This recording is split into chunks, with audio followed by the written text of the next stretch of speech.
See if anybody gets on here.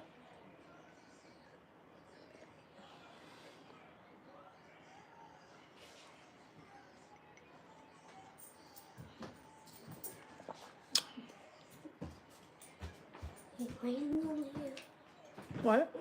Why are you stealing my water? Tank, why are you stealing my water? Bring it back. Get your own water. Why are you stealing mine?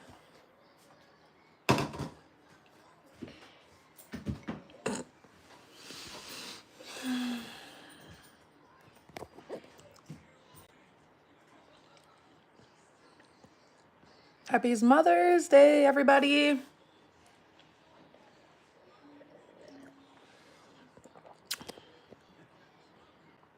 Hey, happy Mother's Day.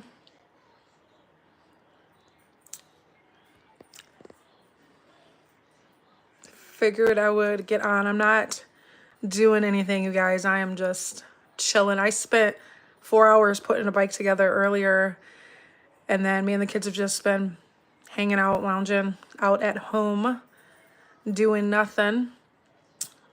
Now I'm drinking me some afternoon coffee. Happy Mother's Day. Thank you. Thank you, ladies. What did everybody do for Mother's Day if you are a mother? Did you guys do anything fun or just kind of do what I did and chill and lounge at home all day? We were going to go somewhere, but then, I don't know, I just really wasn't up for it. I was like, you know what? I'm perfectly fine with just chilling at home and doing nothing. And that's hard for me to do. I'm a busybody. Hence why I chose to spend Mother's Day putting a bike together. I almost was going to go cut my grass, you guys, because my grass is super high, but I talked myself out of it. I was like, you know what? No, I'm not going to cut my grass on Mother's Day. The grass will be fine. It can wait until tomorrow. Just a lazy day. Yep, same here. The sun was shining. Now, I think it's kind of like a little overcast. The clouds are out right now, but it's actually pretty nice outside, and we're in the house. Just enjoying the day. Yeah, see? I feels like a lot of people were doing that today. You know what's crazy? I woke up and I was like, I really could go for some fried chicken and mashed potatoes and gravy, and that was only because I was just scrolling through Instagram and that, and I saw a picture someone posted of some fried chicken and mashed potatoes and gravy. And I really wish I had some chicken, but again, it's Mother's Day. I don't want to cook. So this morning we DoorDashed Dunkin'. I got some donuts for the kids. And I actually got me, it was turkey wake-up wrap. It was disgusting. The tortilla was like super hard. So I took like one bite and I was like, eh. Super hot. Hey, Shauna. Having some wine. I'm about to read a book. What book are you reading? See, I bought some books from the Dollar Tree and I started one. I don't know what my deal is. I want to read. I used to be a huge reader, so I'll go get some books and I'm like, okay, I'm going to start reading. This was going to be like my downtime. I figured I would read before going to bed so I would not go on my phone. I'll start to read like a chapter and then it's like I get distracted and then I don't finish the book. Anybody else like that? Like, how can I fix that? Because I would love to read. I want to get back into it. But I think it's the books that I'm choosing. So when I used to be like a huge reader, I used to really love like mystery books and romance. And the books, which one I'm looking at them right now because they're on my TV stand. So I have one, what's it called? The Other Passenger, Little Disaster. I actually started to read that Little Disasters and it was good. Like I read a chapter of it, but again, same thing. I got distracted and then I didn't finish it. Excuse me. Baked chicken, yellow rice, candy yams, oh gosh, girl, that sounds good. Bacon. See, I've tried to do audiobooks too and I just couldn't get into it. But I'll listen to a podcast. But I feel like a podcast is more interesting. Audiobook, it's just, it feels too boring to me. Atomic Habits. I heard that was actually Really good. That was a book that several people have recommended. That was a good read. Thank you, ladies. Happy Mother's Day. Happy Mother's Day. I'm just drinking coffee and figured I'd get on and just like chat with you guys, see what everybody was doing for Mother's Day. It's just been a lazy chill day for me. And then I'm drinking coffee. Haven't been doing too much of anything. Happy Mother's Day to you too, Erica. What kind of wine are you drinking? You're drinking wine, I'm drinking coffee.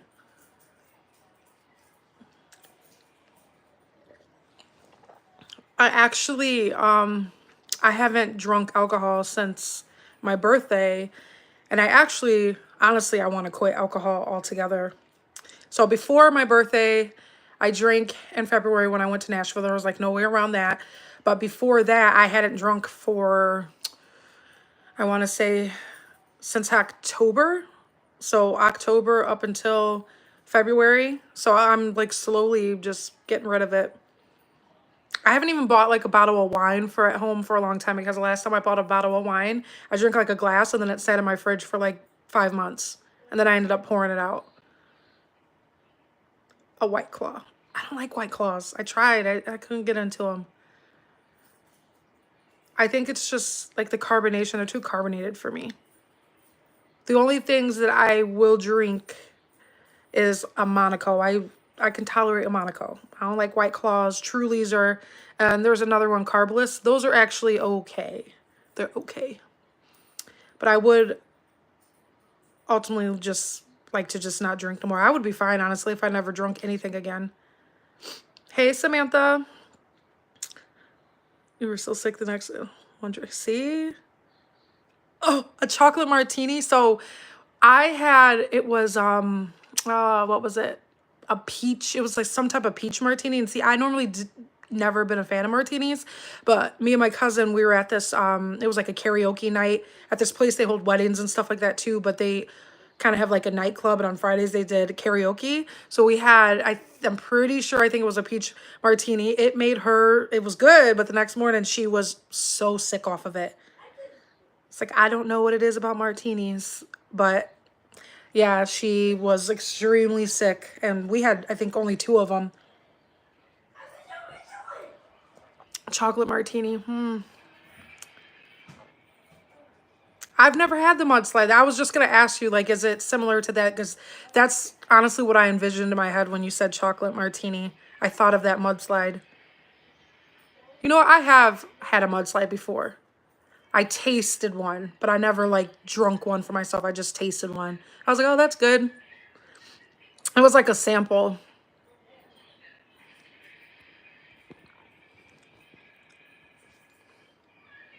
And it's super quiet right now. The kids are chill. Samir has been crying for like an hour saying his head hurts. And if you guys remember, I've shared, I never can get that kid to take medicine. He'll throw it up. Lakin got him to take a chewable ibuprofen. And he ate it. I told him it was candy. I was like, eat your candy. It'll make your head feel better. And I thought for sure, like, oh, he's going to take a bite and spit it out. No, he ate it. So it's like, okay, maybe we're getting a breakthrough here.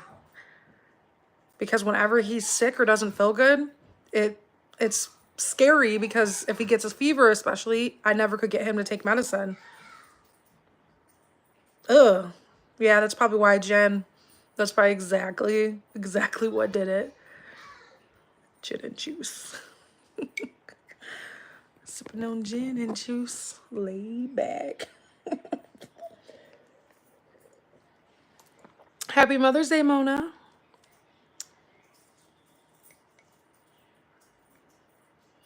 Mudslide in your coffee. So there was where I used to work, one of the residents, he used to put a shot of whiskey in his coffee. He said he's done it every day for like the last 60 years. And I was like, huh. And his wife, I remember when they had first moved into the community I had worked at, she was telling me, yeah, he's done it every day and he swears by it. And she said he's still kicking, so maybe it's doing something for him. But he used to put a shot of whiskey in his coffee. And I just thought, oh, and he would take it straight. Wouldn't add nothing else but a shot of whiskey. Lake it upstairs singing.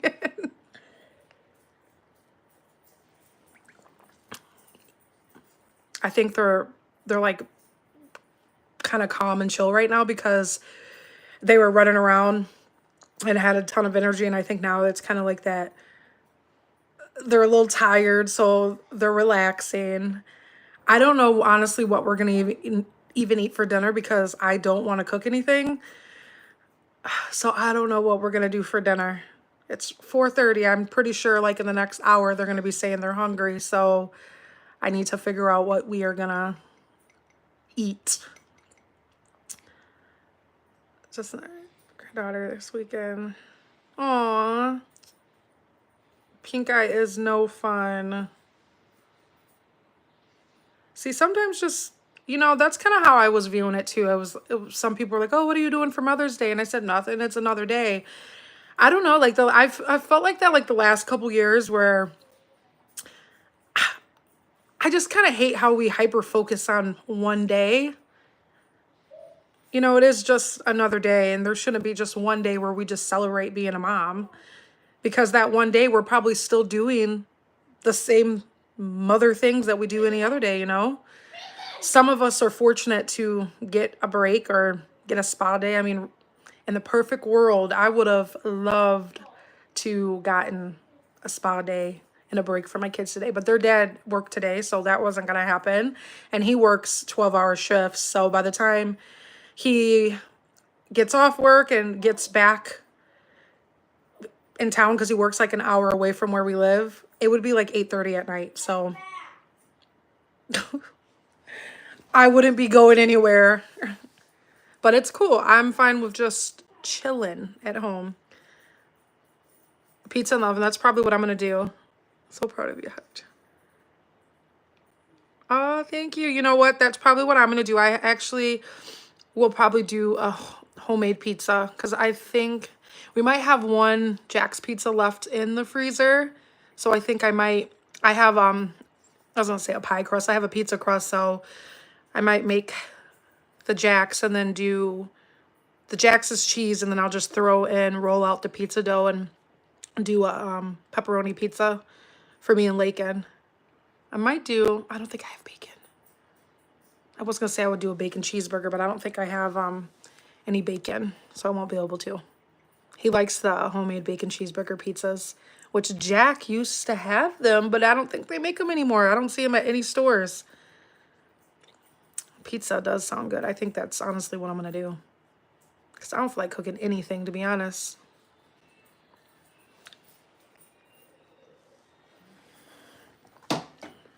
My coffee's cold now. Oh.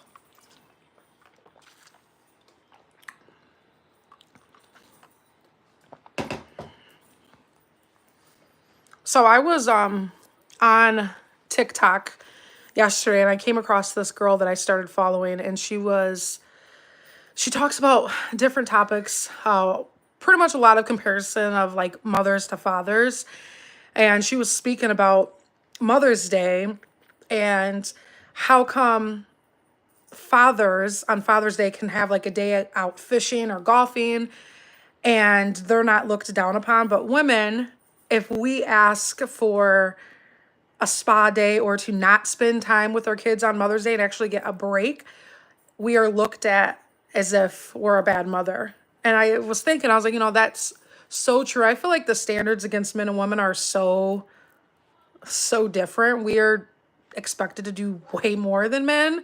And she also was talking about how men, like successful men, they say they're super successful, and people, the first thing they'll ask is like, oh, how did you get to where you were able to get to all of this success? What did you do? What happened? And the first thing that they never say is, oh, if it wasn't for my wife or my girlfriend, my partner. They just go into, oh, I put in the hours, I had this, that, but they never acknowledge the woman that's behind the scenes. And I was like, that is so true. Happy Mother's Day. Thank you. Ooh, buffet. That sounds really good. Happy Mother's Day. Thank you. Thank you. But I was like, that is so true. A woman literally will do all these things behind the scene, and we're not the first person. It's like very rare where a man will say, I want to thank my wife, or if it wasn't for them. And it's just crazy how they also said, I think she used to be a nanny, and she said she saw it so much. There would be these super wealthy people, and the wife would be like a stay-at-home mom. And she said at first when she started nannying, she was thinking, what do you need me to be a nanny for if you're a stay-at-home mom? But she said a week into it, she was starting to see that these women that were married to a wealthy husband, they weren't just being a stay-at-home mom. They were pretty much running the business, doing all the behind the scenes things like financing, all the legwork of the company, while the husband, was pretty much the face, and she's holding it together. And then she still having to be a mother, run their business, not getting paid for it, and do household duties and all these things. And she said it's just crazy how women are made to feel like they have to carry all of these things, and we don't get enough credit for it. And a man, it's so much simpler for a man. And I hate to say that because I know not there's some men, will be like your equal and they want to fully help and they dive right in and you don't have to ask or don't have to tell them. But I said it's not very often. Most of the time, if you think about it, a woman is carrying the load. Even if you're working, you're still coming home, and 9 times out of 10, a woman's probably carrying majority of the load. And the man will come home and get to relax, and the wife has already cooked, worked all day, mommed, did laundry, all those things. But it's not very often a man comes home and does those things without you having to ask or beg. And it got me thinking, I've never had that. And I think like, man, whoever does have that, they are lucky. And it's not often that I actually see that. Thank you, ladies. Happy Mother's Day. Hi, Amber. I don't know if it's my live comments that are going off, but I keep getting like YouTube notifications. I don't know if it's because you guys are commenting. Hi, Belinda. Happy Mother's Day.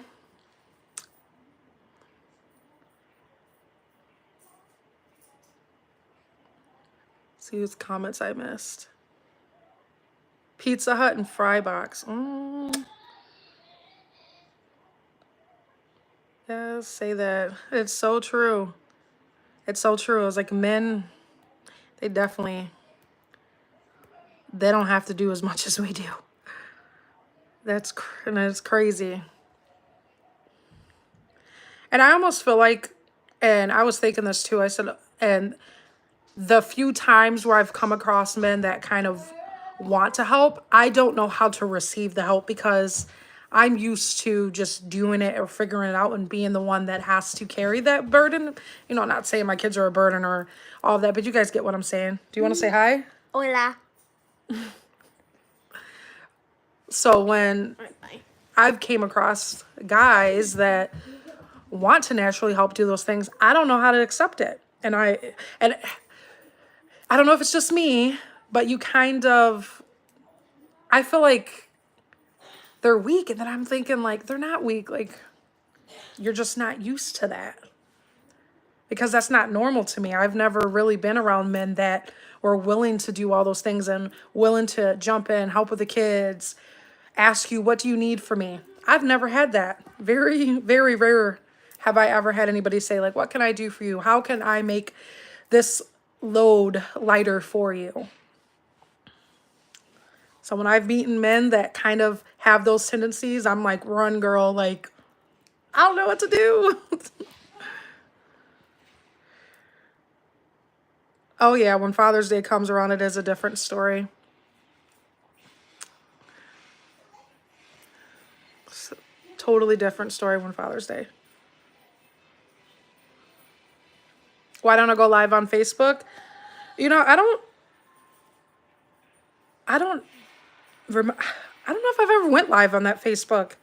I might have like years ago.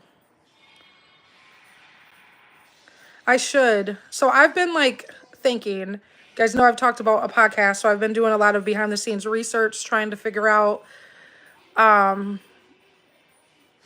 this podcast stuff. And kind of the approach. I kind of know like the direction I want to go with this podcast and how I want it to do it. So I'm thinking I want it to be, it's going to be called, or I would like it to be called Boss Mom After Dark.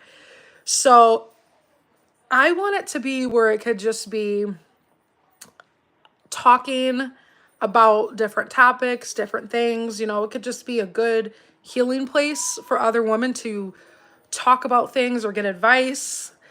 And what I think, kind of how I want to do it, is have people kind of have a topic, like something, whether it's them wanting to get advice or they are just looking on some insights, or they're just needing a place to kind of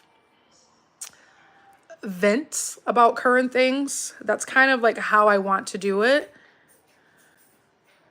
Did a couple times. Yeah, I think I did, but I think it's been like a really long time. And I know I went live on Instagram by accident like a couple weeks ago. I was trying to go live on here and I was on for like 5 minutes, and then I realized I'm not on YouTube, because I was seeing like different things. I was like, since when does YouTube do this? And then there was just like a lot of like, there was a lot of men comment on there, and I'm like, who are these guys?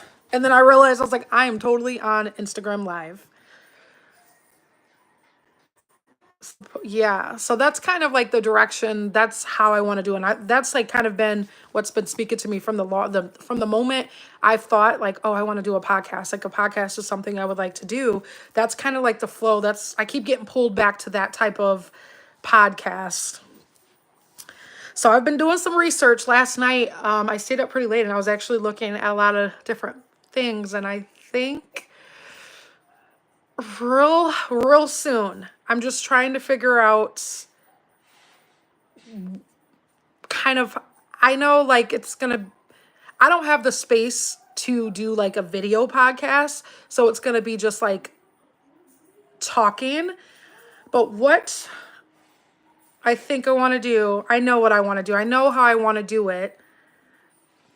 I just need to figure out how to do it, because I would like to speak with other real women and speak about topics and kind of have those conversations. I just need to figure out how I'm going to do that so I can be able to put it on all platforms and things like that. But the podcast will eventually happen. That's like a goal that I've wanted to do for a long time. And I've been slowly looking into the routes I need to take to get it started and work on recording my first introduction for my first episode and all that stuff. And then I can put it on here. And then eventually, down the line, when I have the space to have like a dedicated space for podcasts where I can sit and record and have conversations, then I would like to kind of turn it to that. But for now, it'll just be a listening podcast.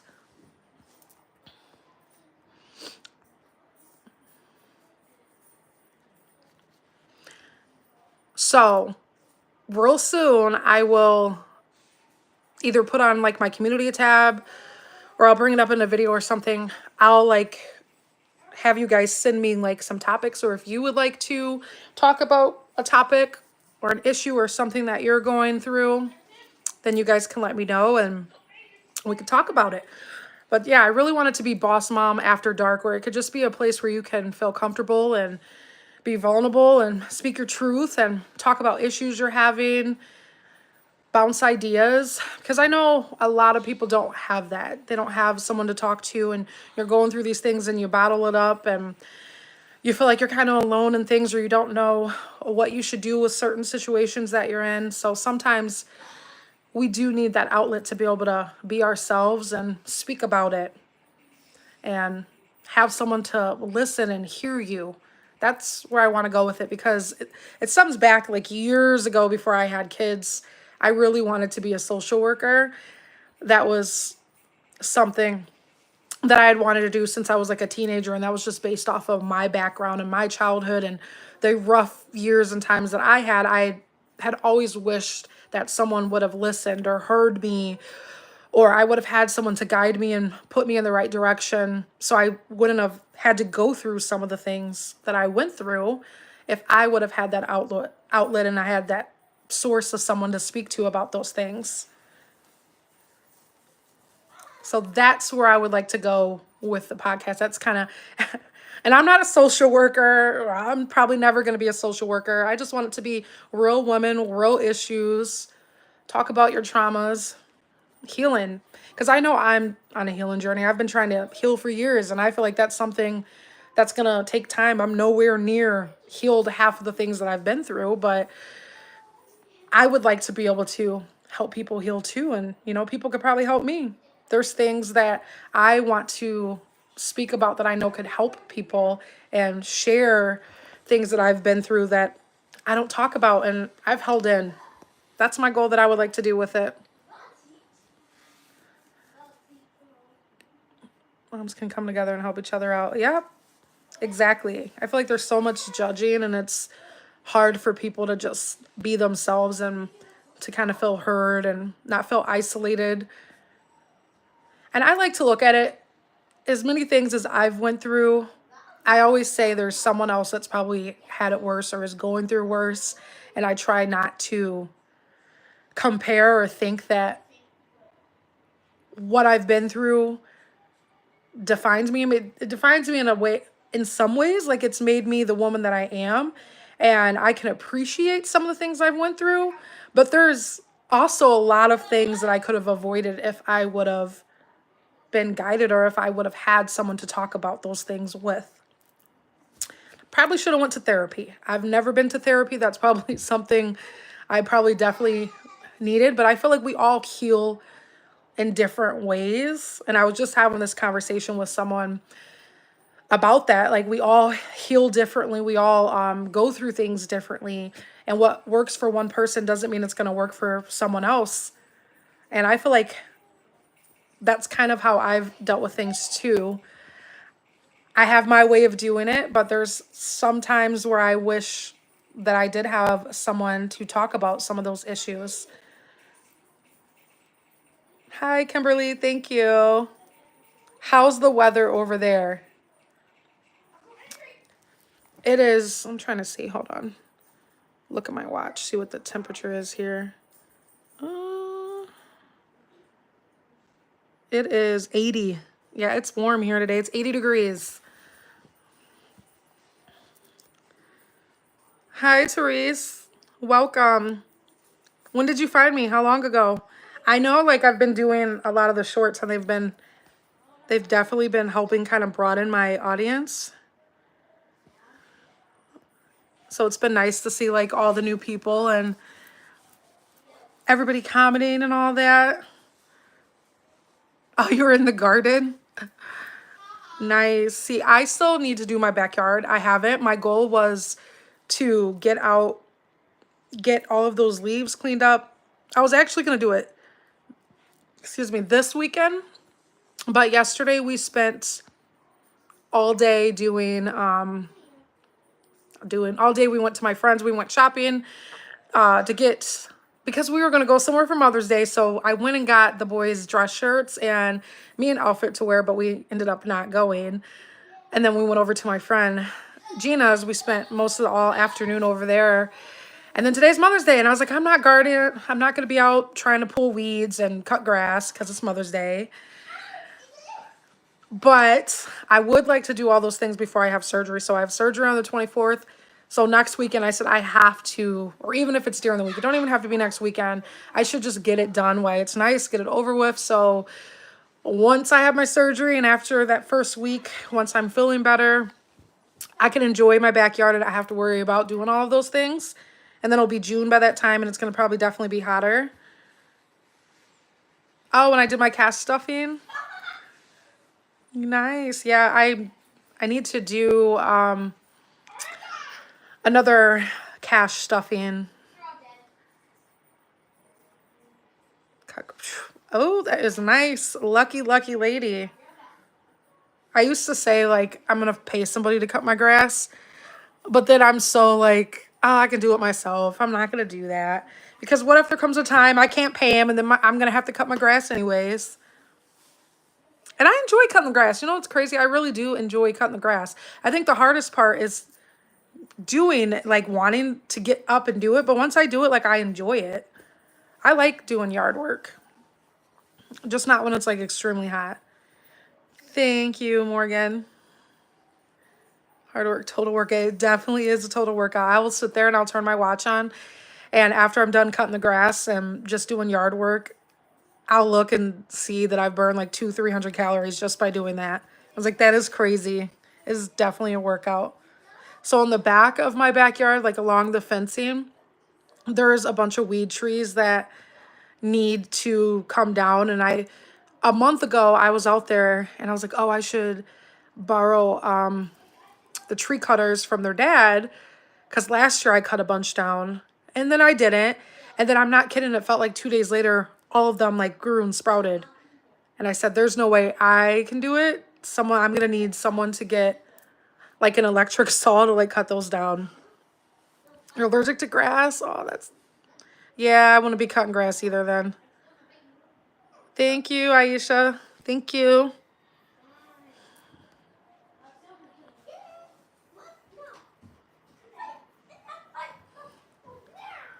I think Samir's starting to feel better. I think the medicine's, he's in there, I hear him playing with Tank. Oh, that's not Samir? Oh, I thought that was Samir that was, is he laying down? Oh, never mind. That was you? I thought that was Samir making those sounds. Oh, I totally thought that was Samir. You weirdo. I guess Samir is not up. He is, in fact, still laying down. Lakin, do you guys want pizza for dinner? Yeah, I was thinking about it. Where's Lucy? Where's Lucy at, Lakin? Is she upstairs? I think she's in Lakin's room. In her bed where? Like by the window? Let's see. We'll go. Ow. I've been hiding in my room. Oh, look at Samir, you guys. Hold on. How do I flip this? Oh, yeah, he don't feel good. I wonder if he's warm. No, he don't feel warm. He kept crying, saying his head hurt. Aw. He's asleep. Yeah, he don't feel good. I gave him he slept. Aw. Leave him alone. Yeah, leave him alone. He don't feel good.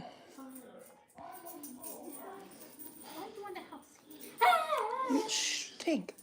He doesn't feel good. You okay? Your head hurt? Take a nap. He doesn't have a fever. Here. Tank. Lay down, Samir. Your head hurt. It's okay. Where's your...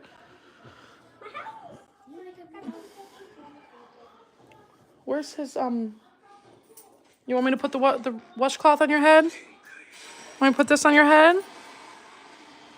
Usually he likes to... Yeah, he don't.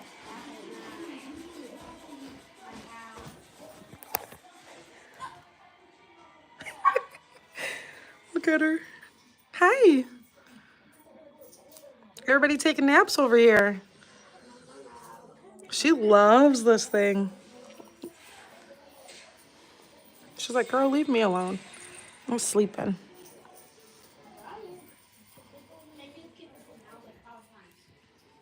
You sleeping? Yeah. She's sleeping. Samir's sleeping. He doesn't have a fever, so I'm not sure. He was complaining, like I said, for about an hour. He was crying. Lucy chilling.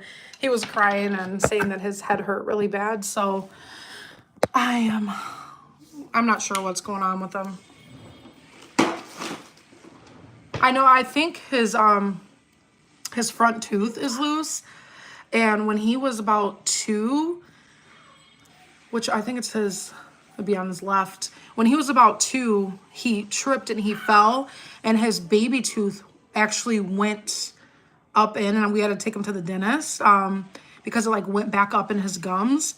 So he has been, I want to say for like the last month, he's been randomly like crying, saying my tooth hurts and holding it. And I see that the tooth is starting to get loose. So I hope that there's no like issue with his adult tooth like coming in, because when we took him, they did an x-ray and they said that when it went back up, it should naturally kind of come back down on its own, which it did.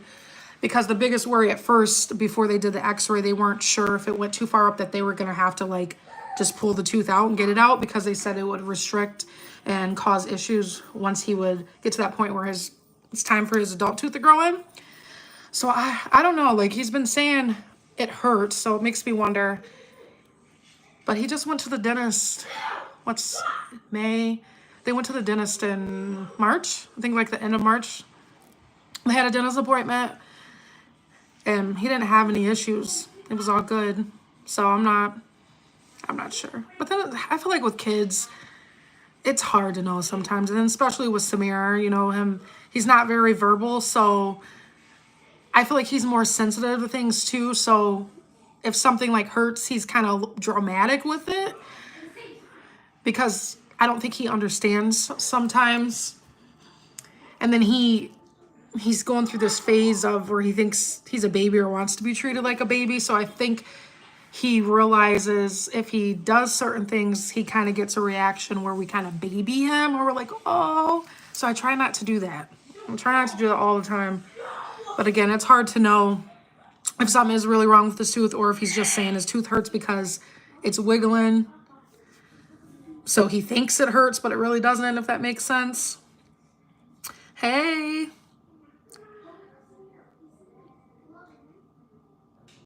So he hasn't. So that's something that we've been trying to get an eye doctor with him not being verbal. That's been the biggest issue, is getting an eye doctor, finding one that will successfully be able to do like an eye exam on him, because we've tried like several different times.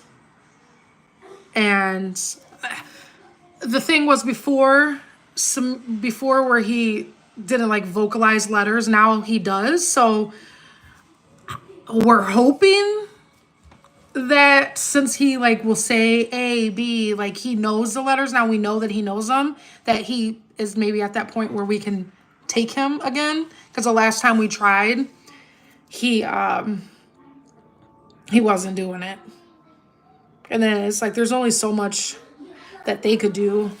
But when I just did his IEP meeting, I'm gonna have to ask his teacher, because I think the social worker or the nurse had told me they recommended this eye place that would work with like kids that have special needs or autism. But I don't know what I did with the thing, so I'm gonna have to find that again. Because that was the issue with Lakin when Lakin's supposed to wear glasses, but he broke them, so he needs to go to the eye doctor again. But Lakin was complaining about headaches, and then sure enough, he just needed glasses.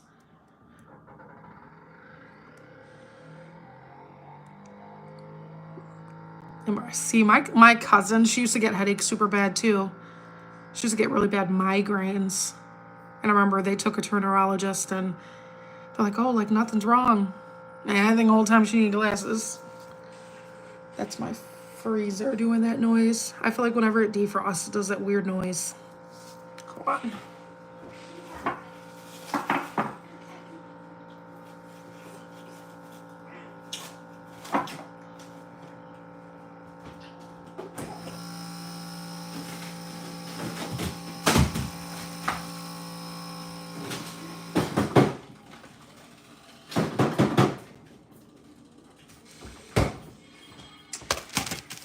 I have no idea why that freezer does that.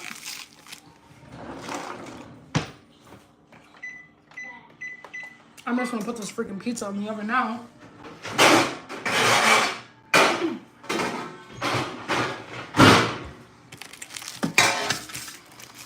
So if you guys follow my Instagram, I was asking, how do you know when a pineapple is ripe and it's going to be sweet? Because the pineapple that I just bought, that I shared in my grocery haul in today's video, it is let me show you. I cut it all up, and I was mad because when I cut it up, I'm like, this does not look good. Like, it's not that yellow. It's kind of hard. And when I bite it, it's not sweet. But some people were telling me, oh, the outside, like the, what is it, the rind or whatever, the skim, if it's more yellow and like fillet, if it's softer, it's good. So now I'm gonna have to make sure that I start like examining my pineapples because I hate when I cut them open and they look like that.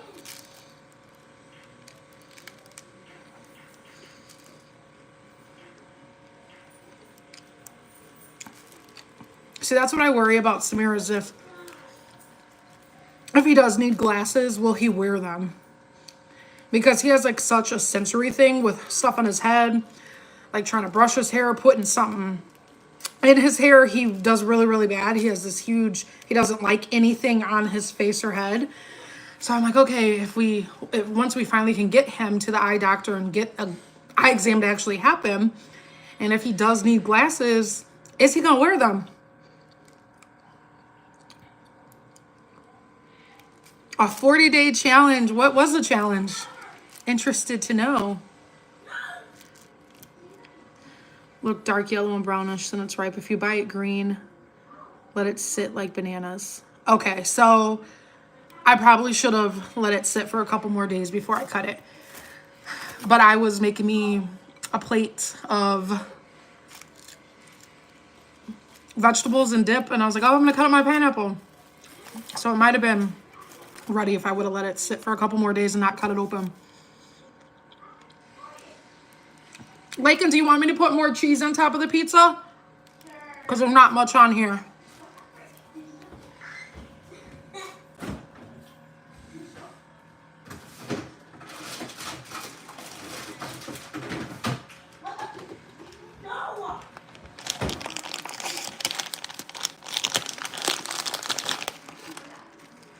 I always add more cheese.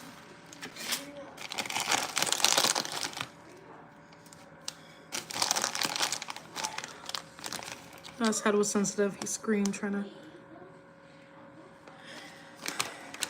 Yeah, see, I've noticed like it's a ever-changing thing, and it's a journey that it's gonna always be something new and different. And that was the biggest thing when he got diagnosed. They had told me, they're like, you know, there's gonna be a lot of ups and downs. He's gonna do really good at times, and then other times you might see regression. And they said especially once he starts to hit puberty, that's where you're going to probably see like a big behavior shift and change with him again. I think like right now his behavior for the most part, he's pretty calm and pretty chill. But a year ago Samir was rough. He used to have super bad like meltdowns when I would pick him up from daycare. If I didn't go literally the same route home every single day, he would flip out, like scream. And he used to get really bad where he would get out of his car seat and I'd have to take the interstate home. So I'd always have to pull over, and I'd always have this biggest fear, like he's out of his car seat, something happens. So I'd have to pull over and get out and try to put him back in. That was like months of him doing that. And then I want to say in the summer, last summer, it kind of stopped.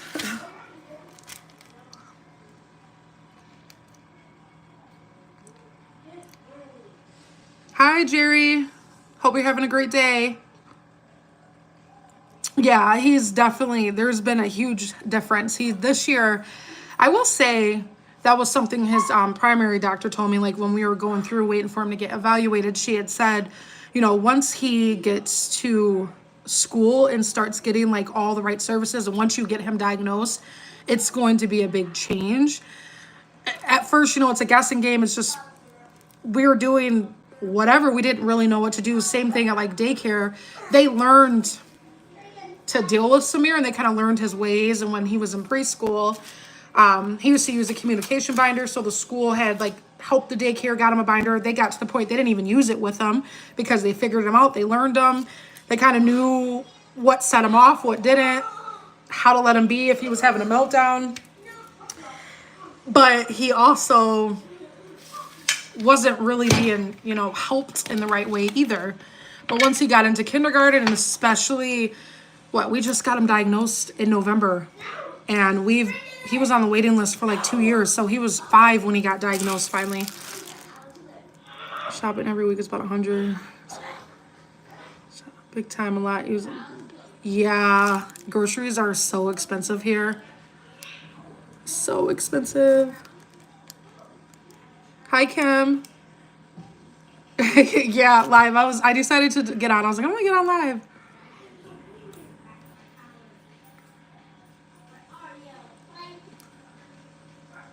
Oh. So your nephew, Morgan, is he in any type of like ABA therapy? See, like Medicaid, if it ever got to a point, that's like a route I personally wouldn't want to take, just because my youngest brother, he had ADHD really bad, and he was on Ritalin, and it made him a zombie, and it was sad. It was to the point that he wouldn't eat. All he would do was sleep. He was a totally different kid when he was on Ritalin. It made him a zombie. So thankfully, Samir doesn't do that. I will say though, last week for some reason he was off, and I don't know. I will say whenever Samir is like starting to get sick, or if he's extremely tired, if he's not getting a lot of sleep, that's where we will see like a shift in his behavior, where he'll have like rough days at school. And last week, was it this week? Maybe it was the week before. I think this week he actually had a good week, but the week before, I don't know, he was off, and he had hit a teacher, which he's never done. But it all started, they're trying to potty train him. So with his thing is, when he gets fixated on something, that's where it can kind of get tough with him, because if you're not doing what he wants, and if you're not allowing him to focus on whatever he's fixated on, that's where you kind of see him get upset, and he doesn't know how to control like those emotions. But last week he just had like an off week. They said it started, he got mad because another kid went to the bathroom, but then when they're taking Samir to the bathroom, he's not even using it, but he just wants to go into the bathroom, which that's a struggle that I'm having at home. He wears underwear all day at school. They take him into the bathroom. I think they go every hour. They're on some type of schedule. He has like a one-on-one person with him. But when he goes in, he's not using it. So I think I had asked in one of my videos, like, hey, does anybody have like any tips or suggestions? Because I talked with his teacher, and like the big goal and plan is this summer for me to like really, really work on getting him potty trained. But he's such a routine-based kid too. I think the issue is, which I was telling his teacher, I said, I'm not sure like what you guys are doing at school, but we need to be doing the same thing. So he's really good with visuals. I said, even if it's setting up a visual board that's telling him step by step what he needs to do, we both need to be doing it. But we're at the end of the school year, so I said that's something that I'm gonna have to like really hyper focus on.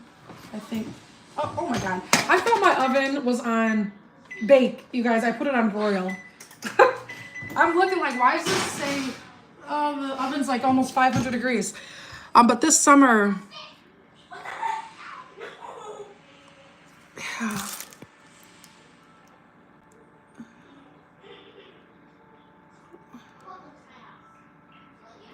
where's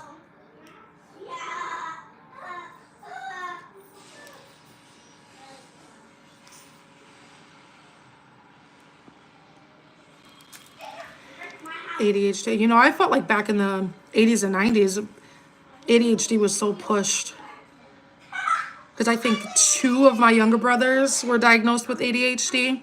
My youngest brother, for sure, he had a lot of behavior issues, and it was a lot of focusing. And back then, I felt like there wasn't as much help and like support in school as there is now. So they were, like you said, they were just told that they were a bad kid, or they want to just put them in bad behavior classes and all of that when they didn't really have the resources and help at the schools back then as they do now. It's crazy. Like Samir, his school, I will say that they have a great program, a great support system. And especially once he got diagnosed, that's where it kind of really changed.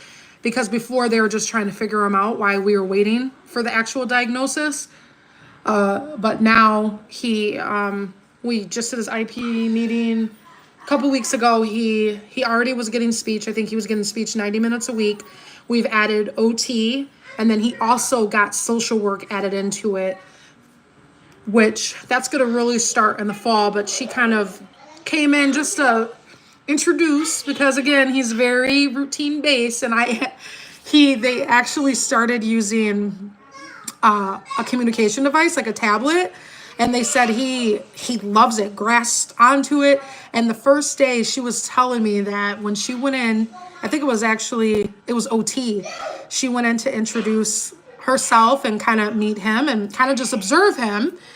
And he on the tablet, on the talking device, he typed "go away."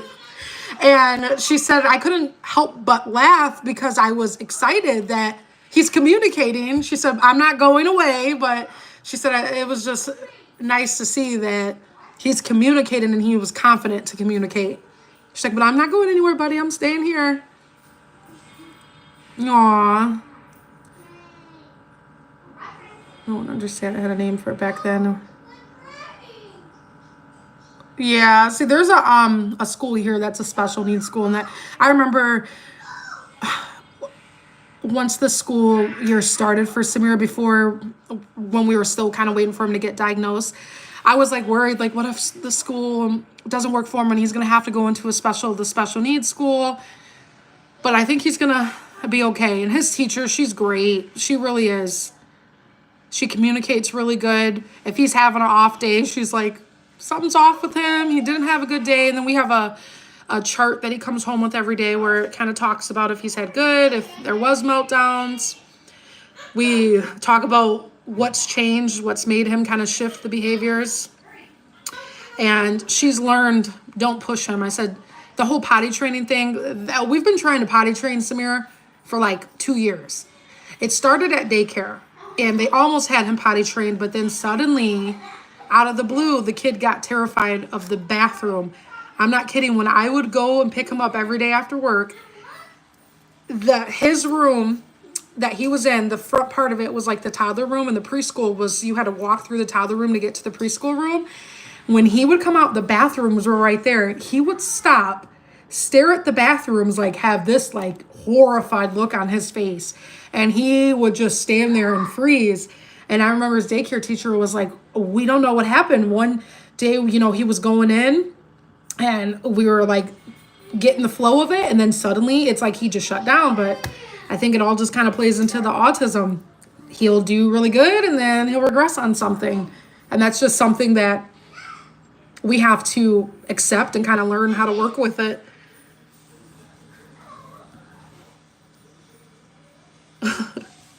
They do. So this summer, we're really hoping to get him potty trained. I found he has like this baby shark fixation right now too. So I was on Amazon. I saw that they had potty training underwear, baby shark. I said, oh, we're going to finish these last couple weeks of school. I'm not going to try to introduce anything right now because it's not going to be consistent since school's going to end. I said, as soon as school's out, their last day is the 31st. I said that first week into June, that's when I really want to start focusing on it. And I saw like some visual charts that I want to get where it's going to tell him, okay, go to the bathroom. It's going to tell him step by step, because he does really good with visualization. So he needs to see it and needs that routine. So he likes the flush. I don't think that's what it is, because I know some people are like, take him with you or have him go with his brothers. We've done that. He'll go and he wants to just flush the toilet. And the biggest thing was at first, before he kind of really was, I mean, he doesn't fully speak, but he'll say like some words. But we didn't know if he understood his body. And at school, he wears the underwear all day. And I had to have a conversation with this teacher because I was noticing when he was coming home, he was having underwear on, and then he was going on himself like immediately. And he'd stand there like freeze, cross his legs, or he would go get a pull up.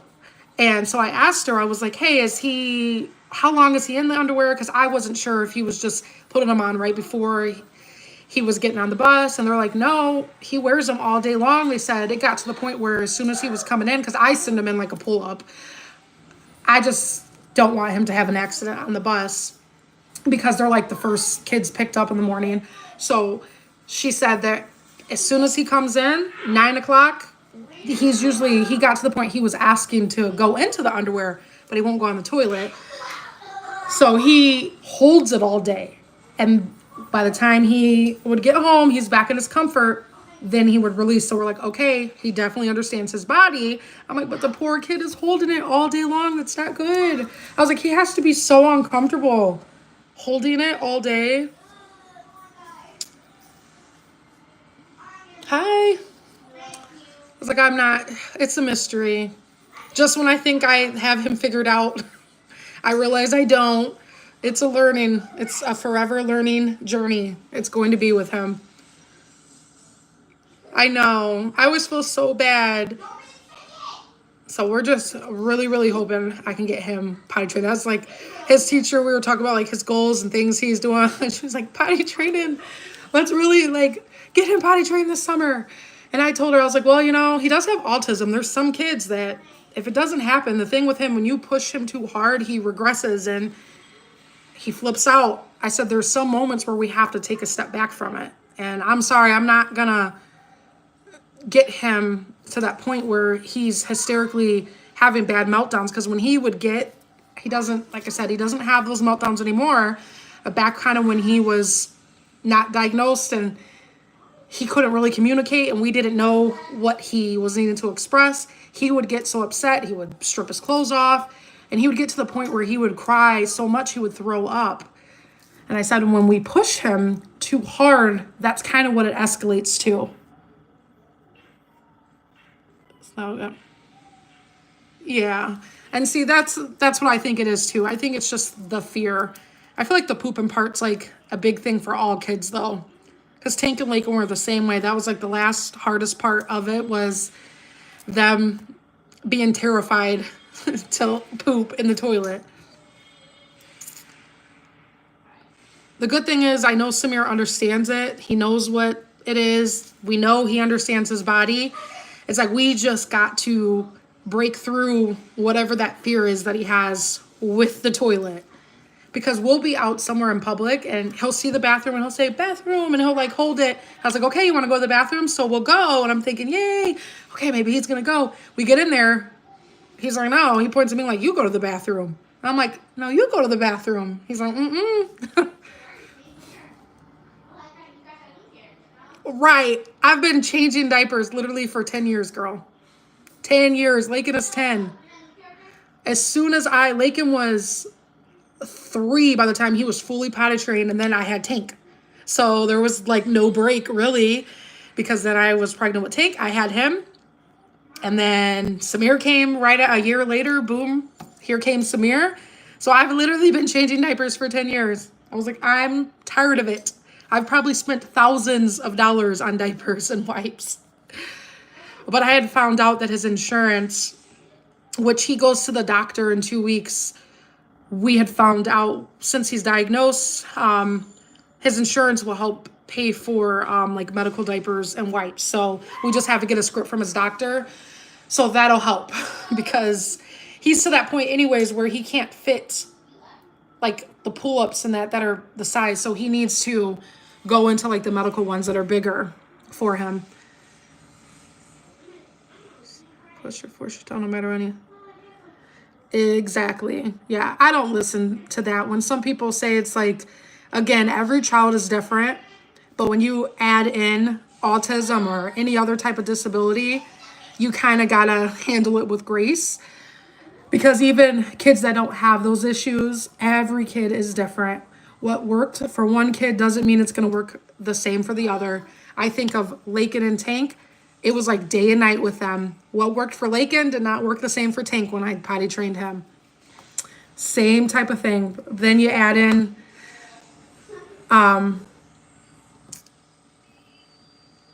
can't get it, girl. No. Social Security, like you have to have like no income to get Social Security. Legit, like you gotta have no income. So I do not qualify for any of that stuff. Even with getting unemployment, the amount that I get on it, I don't qualify for any of that stuff. And that's something that I was like, I'm not gonna live in poverty just to get Social Security. It's a great thing for people that, you know, really do absolutely need it and they don't have a choice. But I was like, that's something that I'm not gonna do just to get that. You know, it's not worth it to me. I'm not gonna stay and I want my kids to have the best life possible. And if I'm capable of doing that, I'm gonna do everything I can to do that. And it really sucks though. It does suck because it sucks that Social Security is there, but you pretty much have to be poor to get it. But it's a good thing to have because it could help supplement those things you can't pay for like a lot of therapies. Most of the therapies that are in this area are only private. They don't take insurance. So there was an ABA center here. When I had spoke to them, they're like, oh, we have a waiting list, but we don't take insurance. It's $200 per session. Thank you, Kim. That's the only thing about live, like random people come in your lives. His son is fancy work, but they got extra help because their son.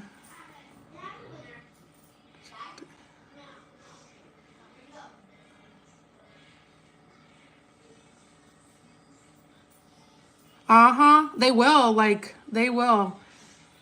They get all your information. So like when I first was let go from my job, I did look into Social Security. I went through all of it and they denied me. They said, nope. They got all my bank information and looked at all what I was getting and everything. They're like, no, you make too much. Yes, thank you. See, that's the difference with the US and here. Like, it's sad because all of that stuff, it's like the support and the help. It's not there. It's so sad because all of that stuff is so expensive. I was like, who has $200 per therapy? And there was an ABA center that I did find that takes his insurance, but it's an hour away. And they were wanting him to go. They said the issue was we got him approved, went through all the paperwork, did everything. And I said, okay, I live an hour away. I don't want to disrupt his routine and his therapies and everything he has going on at school. I'm willing to take him out at like 2:00, but nothing beyond that because it's going to disrupt what he has going on at school. I was like, I don't want him to fall behind at school just to get him ABA therapy. And I feel like with Samir too, at first, and I get it now, because when you first get the diagnosis, you think you need to do all these things. And I remember them telling me that, and they were like, you know, give yourself grace. You're going to feel like you need to do all these things or you're not doing enough. And I went through that. But after, you know, he was diagnosed, and once we started getting more services at school, I started to see a change in him where I was like, okay, I don't need to hyper focus on outside therapy because I felt like he wasn't getting enough, but he's improving. I see that he's doing good with what he's getting, that extra help at school. And since getting him diagnosed, they have a plan. His IEP was adjusted and we know what we need to do. So I think next year is going to be even better, especially once they start adding in OT, because they just started the OT. He's not really getting OT, but next year he's going to get it. It's going to be added on to his plan, his IEP plan. His speech is going to continue. He's going to have the OT a couple hours a week at school, and then we have the social work. So the social work is going to really help with emotions, his behavior, kind of helping him regulate those feelings. So when he's having those meltdowns, that's going to help him. So I was like, I don't think I need to be so hyper-focused on ABA therapy as much as I thought I did in the beginning, because in the beginning, he wasn't getting all that help at school. He was just getting speech therapy, and he was already in like a special needs class. But again, it was more so just trying to figure Samir out, and they were kind of piggybacking off of preschool reports and all of that. It was just pretty much learning and figuring him out.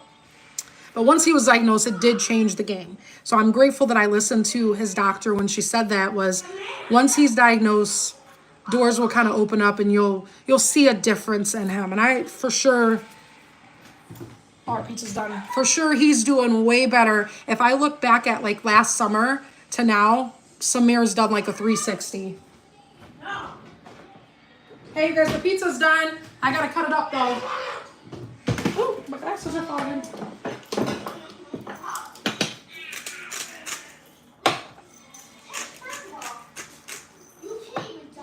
First of all, what are you talking about, Lakin? They punish you for working. Yeah, they do. I was like, it's sad. It's like, and then if you're in the middle, you barely can survive. Because that's how I just felt like when I was just working. I felt where I didn't make enough to be like rich. I made too much to be poor. I was like upper middle class. And I almost feel like that's like the worst spot to be, honestly, because you can't get any help, and then you make too much, but then you don't make enough, and you feel like you're really living paycheck to paycheck. That's how I honestly felt at the time. What? This pizza. Hold on, Vicky. Whoa, Can I at least what? Let me cut it up. I love you. Bye, love you. Make sure what? Is Samir awake or is he still sleeping?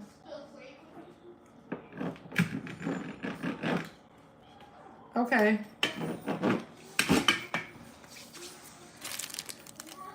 Exactly. No, for real. It's like, damned if you do, damned if you don't. It's sad, honestly. It's so sad.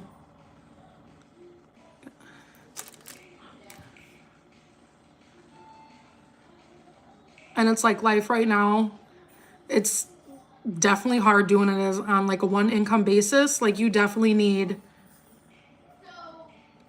to get like a 2-income household.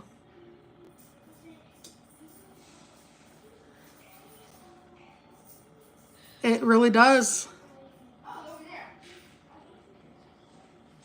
I was just watching a video that was saying like, is 80K like a good, do people think they can survive off of that? I'm like, no, they cannot. Like, not with the way things are set up. And like you said, you're either living off credit cards or you feel like you're living like paycheck to paycheck. And it's just because everything is so expensive now. Hi, Elsie. Thank you, Kendall. And I used to have credit cards. I don't have any now, but I know how it feels to feel like you're trapped in credit cards and you're using credit cards to just get by, whether it's for gas or groceries, just because you feel like after taxes and everything else that comes out of your check, you don't got nothing left and you barely can survive, and then you have to use credit cards and then you're just living in debt.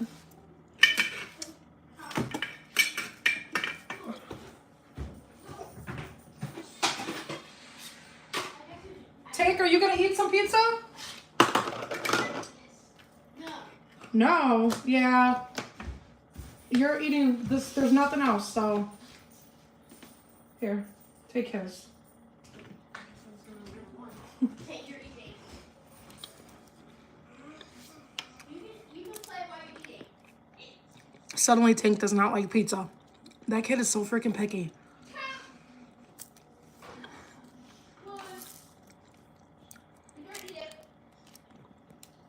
Just set it down, Lakin. He'll.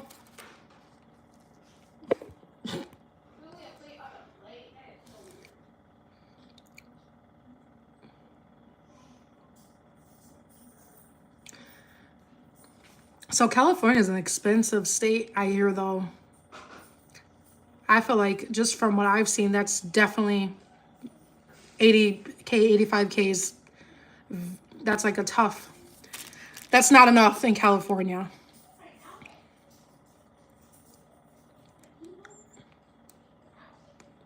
Yeah, Gigi, it's crazy. And they probably say he like makes too much to get help. They pretty much don't want you to work, and it's sad because then it's like, okay, if you're not working or if you're not having any type of income, all they're gonna give you, I think it's like $943 on the max for Social Security for disability for kids, like in that situation. You know, obviously it's gonna be different for like an adult, but that's what the max benefit was $943. I was like, at this day and time, that's probably like a couple bills. But if you have rent or a mortgage and your utilities, and if you are only expected to make, because it's based on your income and how they do it, they look at, say you have, so it's your son and his 3 kids, it's a household of 4. He can't make over, honestly, I think it's like 2,000 and some dollars. I saw a chart, and I only learned that because I joined, there was this group on Facebook that I was in, this autism mom group, and then there was people talking about like SSI benefits for their kids that qualified. So I went into that group, and that's where they were sharing like the chart, the income chart.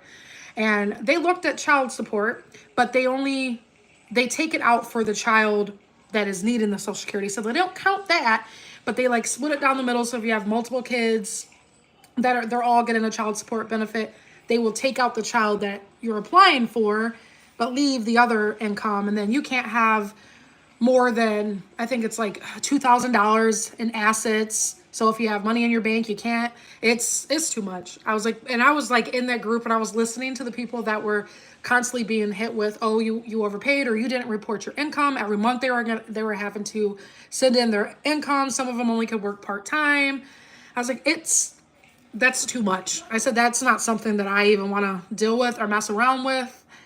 Thank you, but no thank you. I'm okay. I was like, and it's really sad because if you think about it, that money could be a good way to help him pay for extra things, whether it's doctors and extra stuff. And even like Samir, because when he got diagnosed, they pushed it. They're like, oh, here's information on SSI. We can't tell you anything about it, but reach out to them. And I'm like, yeah. No, because you only can make this amount of money and you can't do this, you can't do that. And it's sad. It's really sad for people that are really, really struggling and they could use it. To work, I said I decline. Yes. Yeah, Kim, like, that's crazy. And when I did the application for SSI, like, they asked about my car. They're like, well, how much is it worth? And I remember, like, I was telling a girl, I'm like, well, I mean, it's not worth what, nothing. Like, I was like, it's not worth what you think. And she's like, oh, I'm going to say it's worth this, though, because that helps you. I'm like, it helps me to say, like, it's worth more. But I was like, no, it wouldn't be, because you can't go over a certain amount, even if you're still paying on the car. It is a hot mess. It definitely is. I feel like everybody's struggling. It's hard for everybody right now. Thank you. Happy Mother's Day.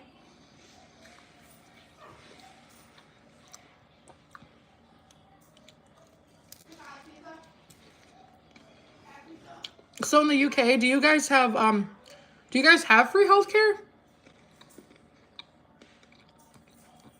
Or do you guys have to pay for health insurance and all that too?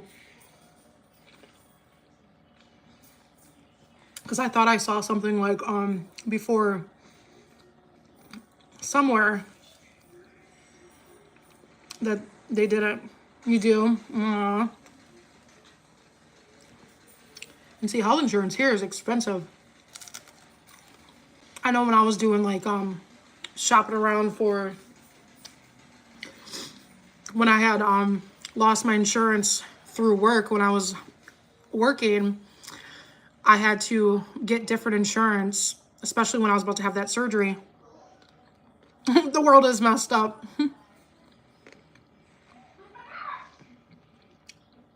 Oh my God, Court. So it's like kind of one-sided.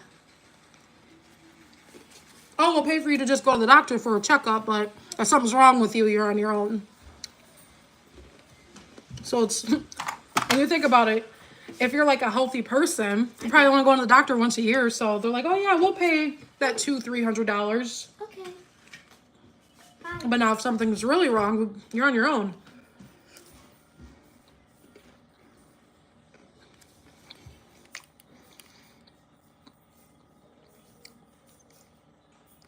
So Kimberly, you guys get free prescriptions, but not free health care.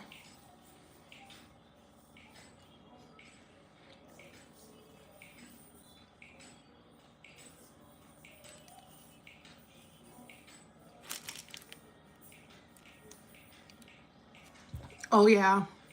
Some of that jobs insurance can be insane. I remember a couple years ago, before I had switched locations, they at first the job, it was such a small company, they didn't offer insurance, but then the owner, he finally got it and he looked into it. But the problem was, since it was such, he had like 7 different locations, but they all weren't in the same parts of the state, so he couldn't just group it all as one. So kind of where we fell, they pretty much needed everybody. I think there was only like 40 employees that was at that location. Pretty much everybody was going to need to say, yeah, I'll get insurance. So initially everybody said, yeah, I'd be interested, because we were thinking, oh, it's going to, you know, since it's grouped together, we're going to get a good price. Well, no, since it was only 40 people and he had to split up his locations and do it for each building had to kind of be separated and not just as one company. For an employee and just for themselves, it was, let me think, I think it was like $300 per paycheck. But the owner, he would pay, if it was just you, single, he would pay, I think, like $150 or something of that. But if you had dependents or if you were married, it was going to be like $1,300 to $1,400 a month. And I said, who can afford that? So when they went around and they put it all out and they're like, who's going to sign up? Everybody was like, decline. I can't afford that. I'd be working to pay for health insurance. And I remember the president of the company was so mad. She's like, well, why did everybody say that they were going to get it? I go, yeah, before they saw the price. I said, who can afford $1,300 for health insurance, especially if you're a parent? $1,300, like that's, I said, some of them people at that job probably weren't even making that in a paycheck. They were probably only making half of that.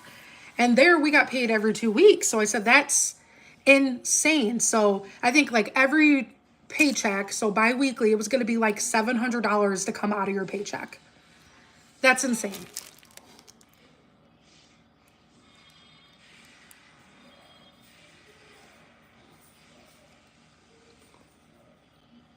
Thank you, Barbara. Thank you, Kia. Thank you, Kathy. Happy Mother's Day, everybody. I'm trying to catch up to see what I missed.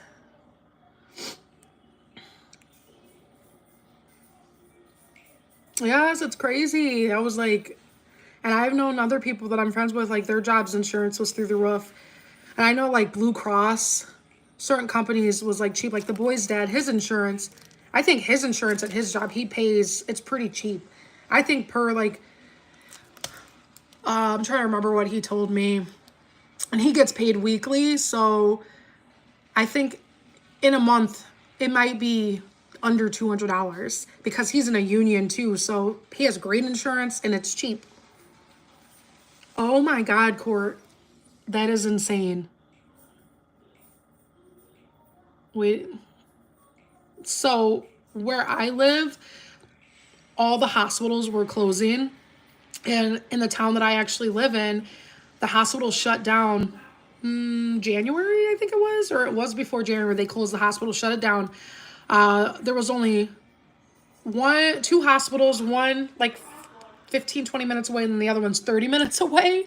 And the county that I live in, it's like such a big area. There's all these little towns surrounding it, and they were all having to drive like 30 minutes or more to go to the hospital. They just got bought out by one of the huge healthcare system in the state. and they just reopened the hospital, but I think they only opened the emergency room.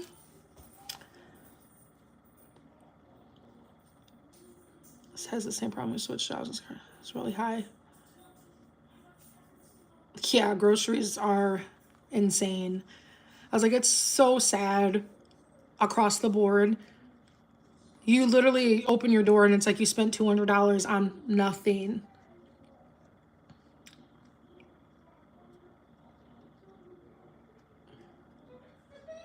Yeah, the hospital thing. And what was, so back in October when I had that allergic reaction to my blood pressure medicine, and at first I thought it was a new perfume because it started on my eyes. It was like hives and my eyes were a little puffy.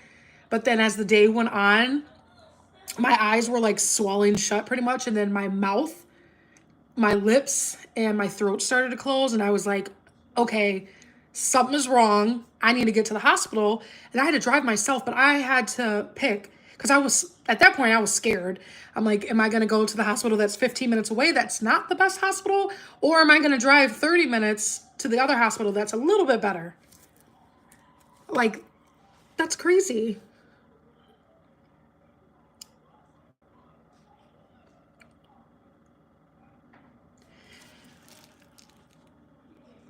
Oh, thank you. It's okay. Thank you. Yeah, that was super scary. I ended up going to the one that was 15 minutes away, and I went in and I remember they looked at me because I was like, I'm having an allergic reaction. I don't know what's going on. I thought it was perfume.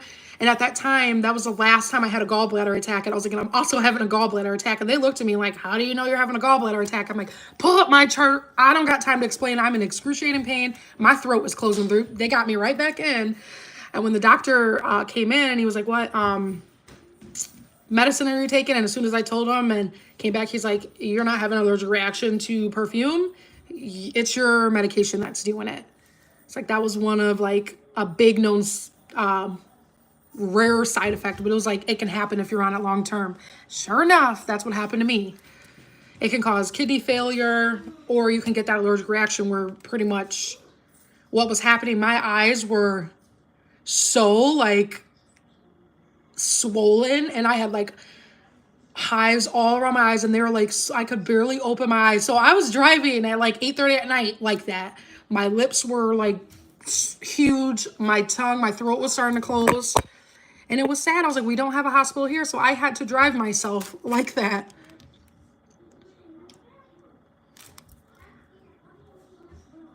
Yeah, even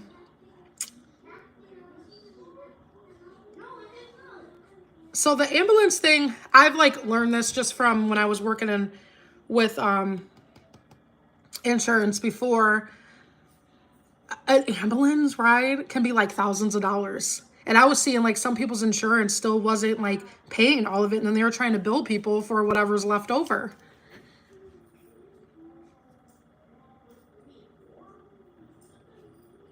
Yeah, it's 20 items. You're not lying.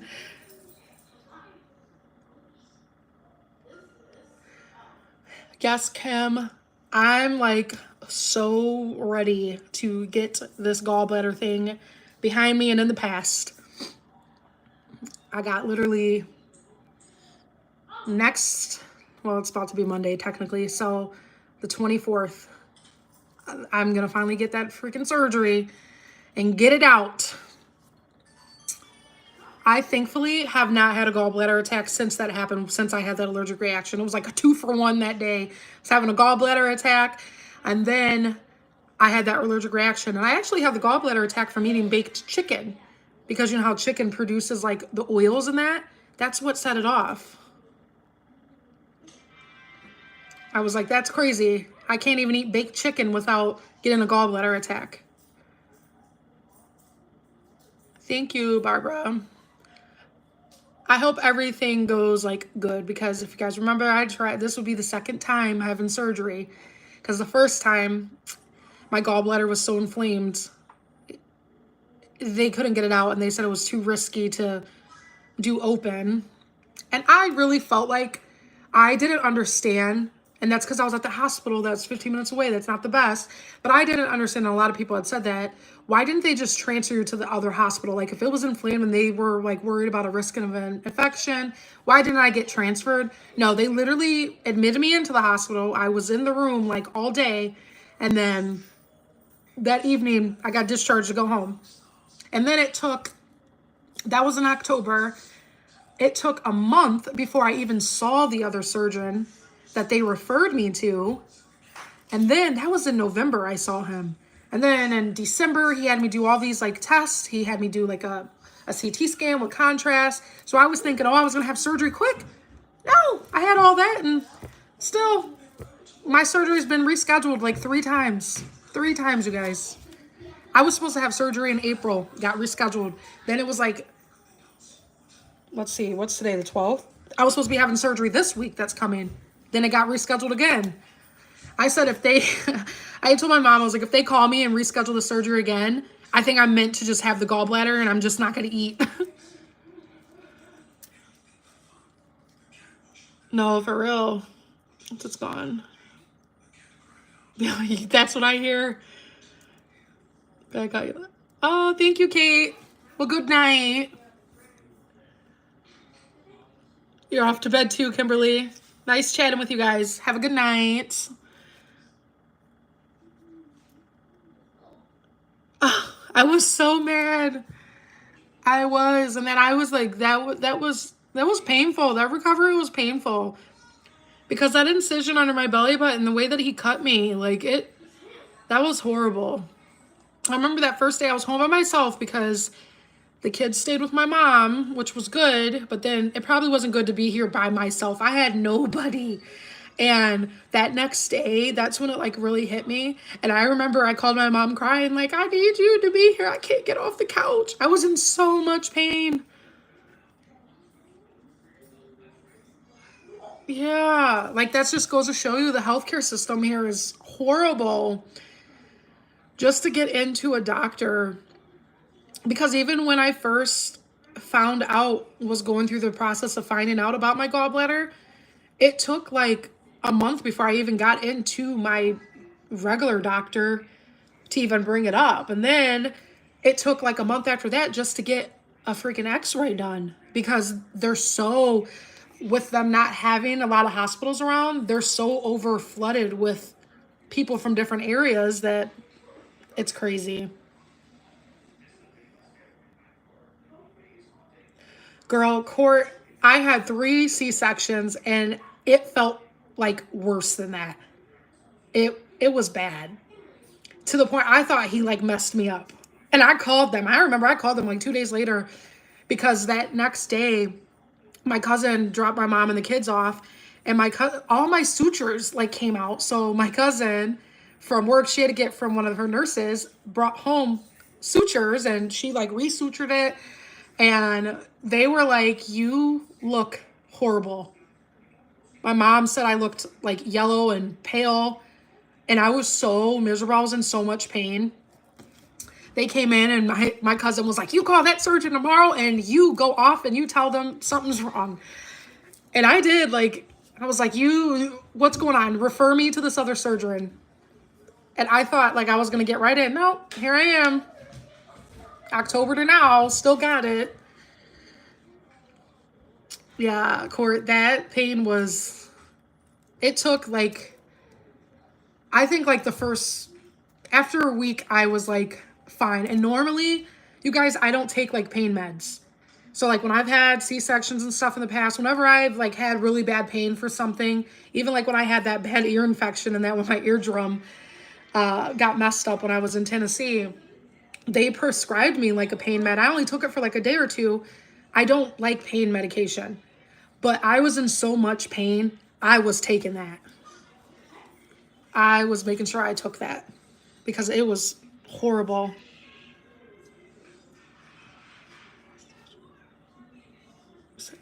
Yeah, that's how I felt, Kim, when I came.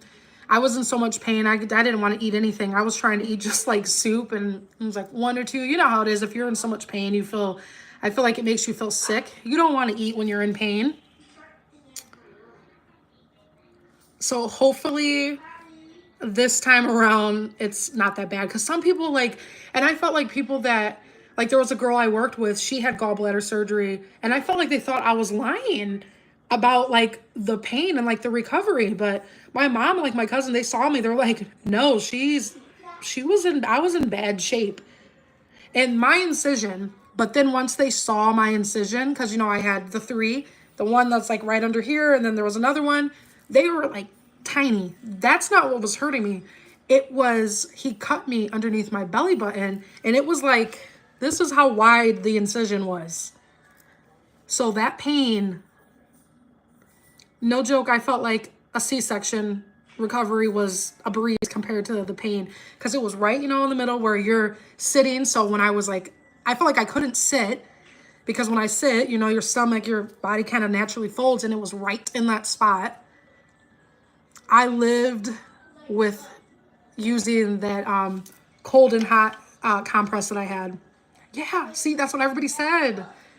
Everybody was like, why did he cut you that big right there? I was like, I don't know. I don't know if it was because he couldn't get it out, so he was like making it wider to like, see, girl. Some people were like, he butchered you. Yeah, like it was horrible. Oh, I was scared to cough.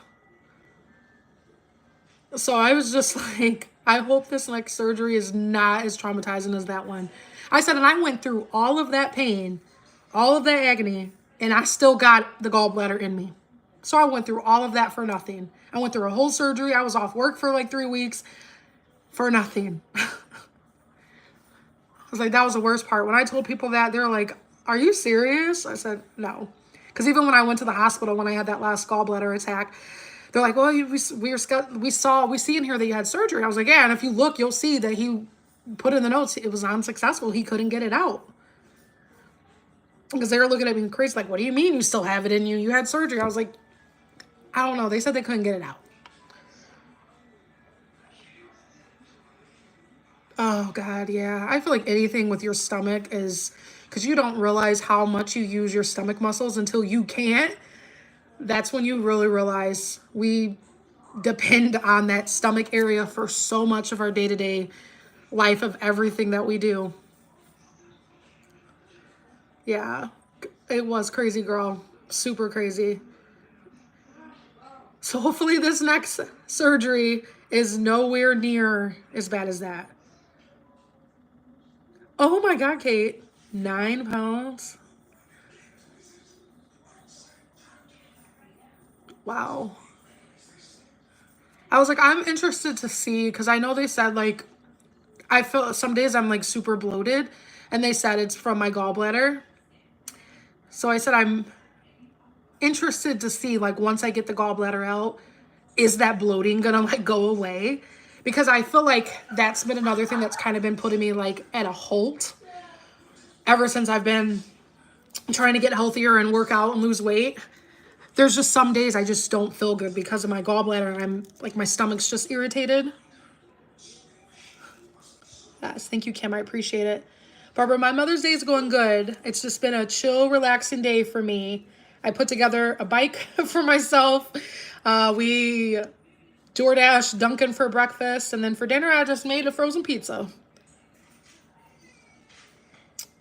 So it's been a chill day. I can't complain. I didn't go anywhere. I didn't do anything, but that was perfectly fine with me. Good. Yeah, the bloating will go away. Good. I was wondering that. I was like, I think that'll make a difference. Yes, gallbladder out. That's what my primary doctor said when I went to her. I saw her last month for my blood pressure. She said, well, next time I'll see you. She's like, you're going to be down to organ. And she laughed. She's like, well, you know, an organ that you don't really need. I was like, I know. So I have, I love Dunkin' too. I have another bike, but it's out in the backyard. It was actually one that I got back when COVID was going on, and we bought bikes because there was nothing else free to do. But then the bike, when I had lived in that apartment, it was over at my mom's because I didn't have anywhere for the bike. And then I've lived in this house for 2 years. I never went back and got the bike for some reason. Every time I went to her house, I never got the bike. And then finally, like 2 months ago, I was like, hey, let me get that bike back. But then when I got it back, I still haven't rode it because the tires were flat. And I told my mom, I was like, was someone riding this? And she said, no, it was just sitting in the storage. Like, it was in there. And I said, well, then why? It looked like dirty, like someone had been riding it. I was like, you sure? Like, my brother wasn't using this bike. She swore no one rode the bike. Okay, so it's easy for them to get it out. It was out of work for 6 weeks. Oh, that's a long time. So, Barbara, have you had Dunkin's new donut flavored coffee? I tried the blueberry donut. It was really good, but then someone told me to do the blueberry shots with butter pecan. Oh, it's so good. It is so good. What do you use? Cut down the animal smells in the home. So, anybody else, you guys will tell me if you feel this way too, as far as like smells in your house. Do you feel like you kind of become immune to the smell? My biggest fear is people coming in my house and telling me my house smells like cat or it smells bad. So I will say with Lucy, like since having her, you guys know I have this, hold on, let me turn around. I have this litter box now, but before I used to have the one that was just open. There was a couple times where to me, it felt like it smelled like a cat litter box in here. But what really, I don't know what kind of pets that you have. I don't know if you have cats or if you have dogs or whatever, but that deodorizer, this stuff makes a huge difference. But so far, when people come in my house, they tell me it doesn't smell like a cat, because I always ask. I'm like, does it smell like a cat in here? They're like, no, because I have like, I'm like super paranoid that my house is going to stink. But that does help. And then since I got her that litter box that's enclosed, I don't smell anything. And what I do smell, I've noticed too, like when I do my plugins, I don't use the same one every time because again, I feel like I get used to the smell. So I notice when I just switch it out and don't use the same scent over and over, I can actually smell it, if that makes sense. So when I used to use like the same plug-in scent, over time, even after I would put a new one in, like when I open my door, I want it to smell good. I wasn't like smelling, so I'd be like, does it smell good in here? But since I switch out the scents that I choose, I don't keep the same one. I just like, next time I get, you're too clean for your house to smell. No, girl. But I switch it up. So when I open the back door and I come in, like right now I have the lilacs plug-in in, and it smells like lilacs. As soon as I open my door, I'm like, okay, my house don't stink.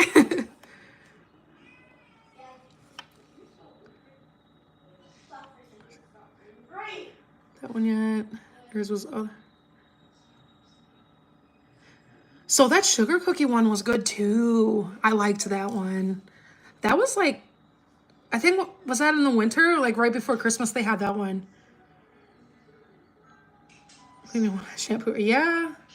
So I've been feeling like I will say, I know Gigi, you say I'm too clean for my house to smell, but my room, I think I had mentioned that my bedroom, I don't, maybe I didn't say it on here. Maybe I was like talking to somebody about this.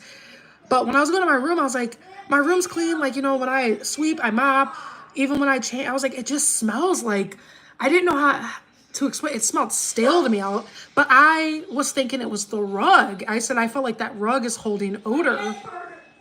And then I was noticing when I would clean, vacuum, or sweep, there'd be so much cat hair from like Lucy. So I was like, I didn't want to blame like Lucy, saying like Lucy made my rugs stink. But I feel like even though I've shampooed that rug, it just, I think I need to change it out, get rid of. I've had that rug since I moved in this house. But I did recently put a plug-in my room and it don't smell stale to me anymore. I don't know how to explain the smell. I was telling somebody that was over here and they told me they thought I was crazy, that they thought I was in my head.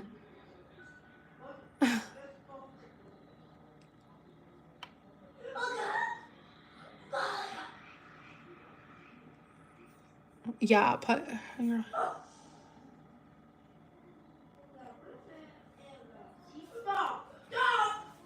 So the wax, Kim, I feel like I don't smell it like after so many uses. So when I put the wax in, I use that one for like a week, and then I feel like after that it doesn't smell anymore. Yeah, see, that's what I thought. Because I think it's just the wetness. Maybe that's what it is. It just smells like, I don't want to say like musty. Like it just smells like stale. I don't know. It just smells off. Like I don't know what to describe the smell of. It don't, it just smells old and like musty and stale.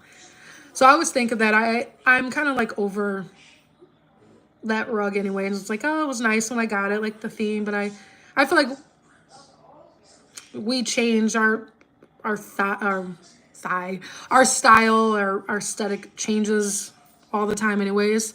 And I've had it for 2 years. That's what I was thinking. I think the rug's just done for. The living room rug, that one needs to go. Like a week ago, I was going to just throw it out. But then I'm like, it's going to look weird without a rug. But if you remember, when I moved in here, I didn't have a rug in that living room for, I think I just got that rug like a year ago. I didn't have a rug for like the first year of living here.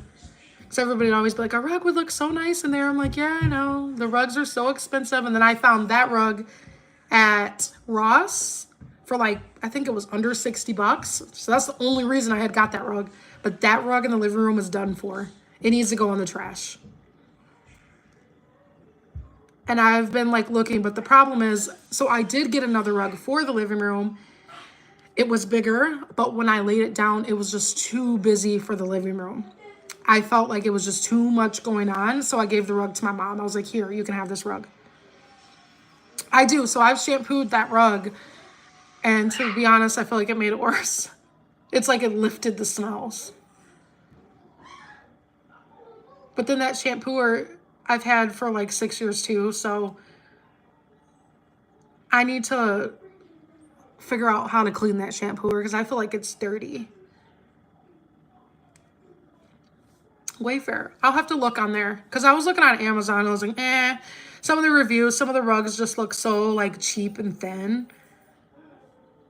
And I don't want to pay like $100 for a rug and it's not good quality. But I will say I'm not doing a shag rug again.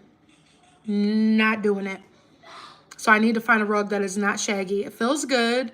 It looks nice when you first get it, but after you're walking on it and after a couple months, it starts to look like crap. And then, you know, if you try to shampoo a shag rug, oh, that's just destroying the rug. It is done for after that.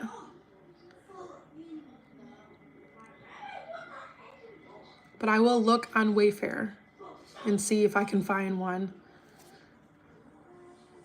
Sometimes that happens. It could be, Kim, I wonder if it's just like the brand. I just use the Walmart brand of wax melts. Honestly, haven't used my wax melt in like a couple weeks because I think I'm only down to like 1 cube of a new one. So I just haven't even been turning my wax melts on. Wax melts, my wax warmers. I've been just leaving them off. Like it is what it is. And I don't have any candles. I haven't bought candles in a long time. Hi, Christina. I'm feeling okay. I'm feeling good. As good as I can. I probably will feel 1,000 times better in the next week and a half when I finally have my surgery. Trash, everything gets trapped. Yes. So I learned my lesson. That's why I said I am not buying a shag rug ever again. It feels so good on your feet when you first get it, but like you said, even vacuuming it, it still is so much that's caught in it because I feel like it goes deep into the rug. So my next rug, so the rug that's in my bedroom, that's just a regular rug. It's not shag. So I want to get something like that for the living room.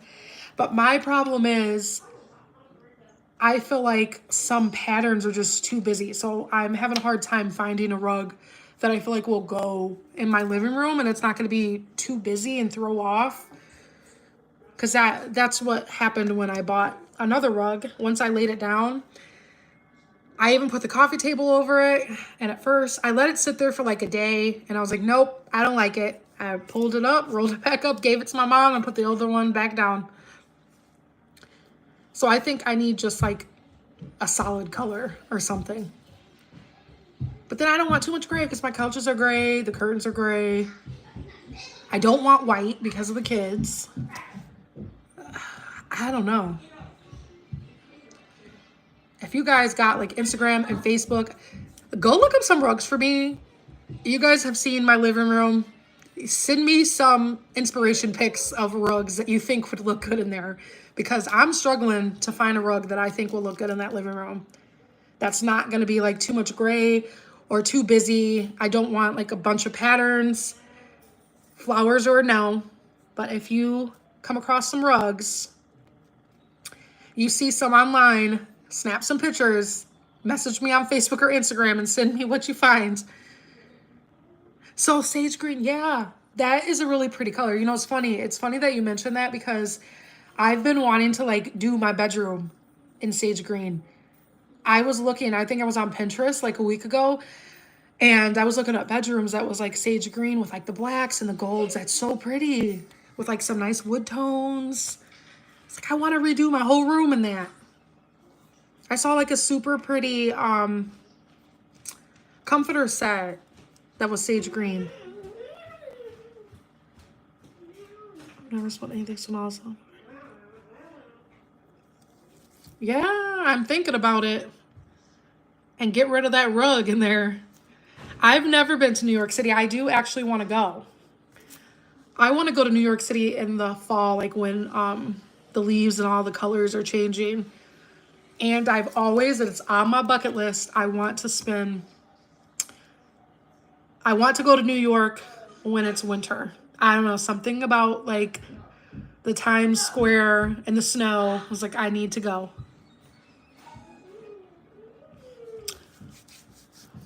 Oh, Kate, you make candles and wax melts? Oh, yeah, okay. You'll have to message me. Message me on Instagram or Facebook.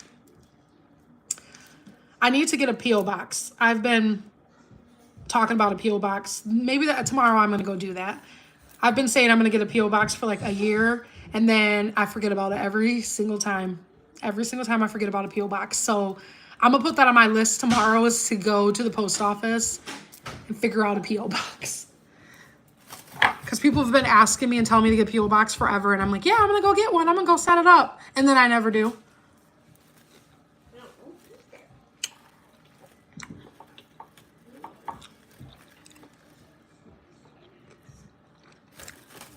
Ooh, Long Island. I would like to go there too. What are you doing? Making pancakes and sausage. We are not making pancakes, eggs, and sausage. Oh, sausage. More sausage. You didn't eat your pizza, did you? Did you eat your pizza? No, that's why he's asking for pancakes. You say hi? Mm-mm.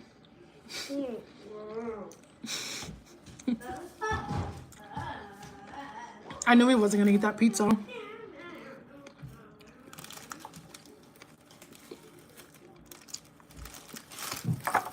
Okay, that sounds good, Kim. Tank, Kate says hi. He walked off.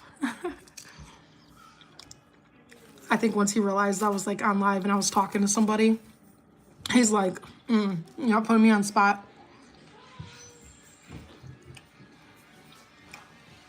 Oh, Barbara, well, if I ever make it to New York, we will have to meet each other. I know, Tank has like the best hair. I wish I had his hair. I'm so jealous of his hair.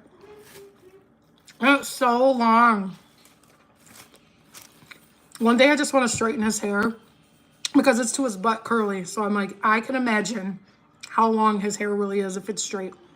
If he was a girl, oh, I would be like, I don't know. I will say managing his hair as a boy is tough. So it might be worse if he was a girl. London's on my bucket list too. You guys know I was really big into Peloton, which I haven't been using it.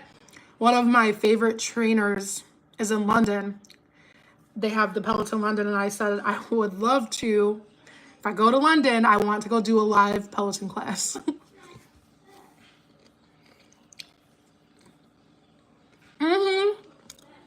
That's what I said. I was like, if his hair is straight, I guarantee it's probably like to his knees.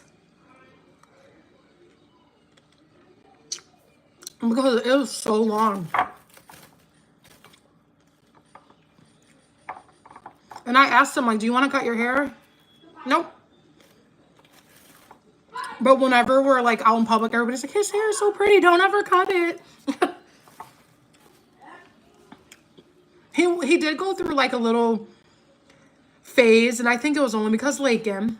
He wasn't, no one at school was like making fun of him for his hair, but I think one time Lakin was teasing him saying long hair is for girls.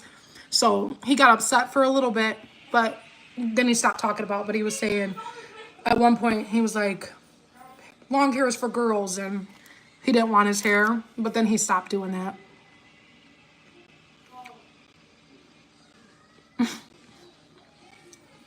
So many. I was like, I wish I had his hair. My hair is so freaking thin. Thin and flat. I would have killed for Tank's hair. I was like, it's like the perfect texture. It's the perfect fullness.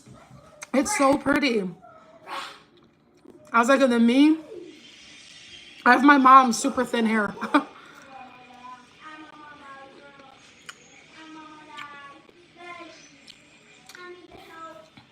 Yeah, Mona, it's so pretty in New York in the fall. I'm gonna like add that to my list to try to go to New York this fall. What was it, 2 years ago?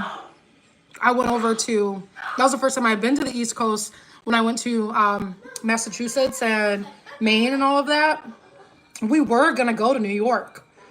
But at that time, when we were there, New York had all those floodings that was going on. And I was like, yeah, let's not even do it.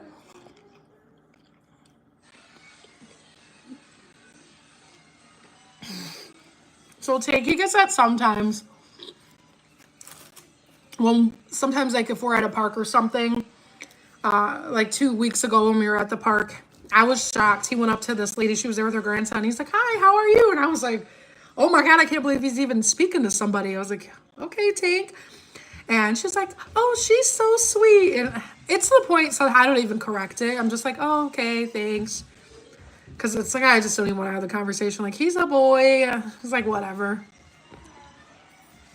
Before I used to correct it, be like, no, he's nice. But now I'm like, whatever. And that's what everybody says. That girls are going to go crazy over him. Because so many girls like, he has longer hair than me. I was like, I know. I was like, my poor hair. His hair is definitely way longer than mine. But his teacher has curly hair, and she was telling me that sometimes when they're in class, if she's like helping them leaning over, sometimes their hair will like touch, and he thinks it's like the funniest thing ever, and he'll just start cracking up. Because she has super curly hair like Tank. She's like, our hair will kind of like, I'll lean over helping him and our hair will like touch, and he thinks it's just the funniest thing. Tank and all that freaking pretty hair. Hey, Tank. What? You want to come say bye? No. No. Yeah, I'm probably going to get off of here in a second. I just looked, I'm like, holy crap, I've been in here a long time. I feel like that happens every time I get on here, though. I get on and it's like I'm on here forever. But I don't get on live. Sometimes I like to get on live and it's fun.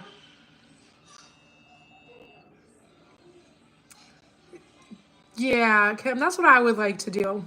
I think when he does ever cut it, when he gets that point he wants to, that's what I would like to do, is have him donate it to kids with cancer, because I was like, he has so much hair. But yeah, it's 6 o'clock here, so I'm gonna probably get off since the kids have school in the morning and start getting everything ready. I did do a load of laundry earlier just so they have stuff for the week. It's thick. So Mona, his hair, like, it's thicker, but it's not like, he doesn't have like super extreme. super thick hair. It's like I said, it's like the perfect texture and thickness, where it's not so thick where it's like hard to manage. I will say, like, when it's wet, like as soon as he gets out of the bath or the shower, I'm like, all right, let's get this hair brushed and combed, because then it's harder to detangle once it dries. But like right now, I know you guys didn't really see him fully, but he his hair, that yesterday I didn't brush his hair or anything today, so it looks poofier because he slept on it. So it feels like pretty thick right now because that's like 2 days of his hair being down. He's been wanting his hair down recently. And we were gonna do braids. He had braids like once a couple years ago, a couple times, but he likes his curly hair. And some days he wants it up. But that's the only time I hear him say he looks like a girl, is when his hair is in a ponytail. And one time I put it in a braid, and that boy was like so bent out of shape. I'm a boy. I can't have braids. Because I just put it in a braid to the back after he got out of the shower, after we like brushed it out. And I was like, let's put it in a braid so when you wake up, you know, all I got to do is take it out, or you can just go to school. He was so upset over that ponytail braid. Thank you, Kim. 7 p.m. there. Yeah. Thank you, Kate. Yeah, so I hope you guys have a great night. Thanks for hanging out with me for this last, shoot, how long have I been on here? I've been on here like an hour and a half. But thanks for hanging out with me, you guys, and chatting and all of that good fun stuff. I hope you guys, all of you that are moms, you've had a good Mother's Day. Got to relax and just chill and hang out, not do much. And I will catch up with you guys later. Yes, Kelly, I know you're getting on. I'm about to get off. I've been on here for a super long time. But my next video, you guys are going to really, really like it. Today was the grocery haul. My next video, I'm doing a restock and deep cleaning that fridge. And it's a good video. So that will be my next video that I'll share with you guys. But I love you guys. Hope you guys have a great night. And I'll talk to you guys soon. And send me pictures of rugs on Facebook and Instagram. If you guys find some rugs, send them my way. Send me some inspiration, because I do want to get a new rug for that living room and my bedroom. So send me whatever you guys find. All right. Have a good night, guys.